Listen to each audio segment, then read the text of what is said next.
Dopo il via libera ufficiale della Corte d'Appello di Venezia, ora Fabio Bui punta subito a recuperare il tempo perso. È stata infatti giudicata regolare la documentazione dei Popolari per il Veneto, che riapre così la corsa alla presidenza della regione per l'ex presidente della provincia di Padova. Non avevamo dubbi.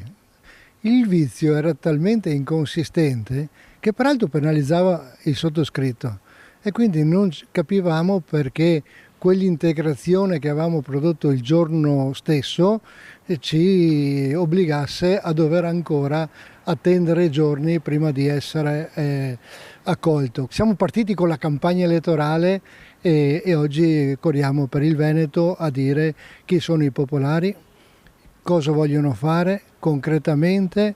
Un partito veneto che vuol parlare ai veneti fuori dagli schieramenti nazionali, che vuole solo dare riferimento per i nostri veneti. Bui parla di una vittoria della democrazia e rilancia. Ora la priorità è recuperare ogni giorno e ogni incontro perso per raccontare la sua idea di Veneto. Parleremo di infrastrutture, parleremo di scuola, parleremo di sanità, come vogliamo ridurre le liste d'attesa, come vogliamo dare dignità alla sanità del Veneto, soprattutto anche alla medicina di base, che poi è il primo front office dei cittadini. Come vogliamo pensare il sociale nel Veneto, che non sono solo apriamo più case di riposo, no.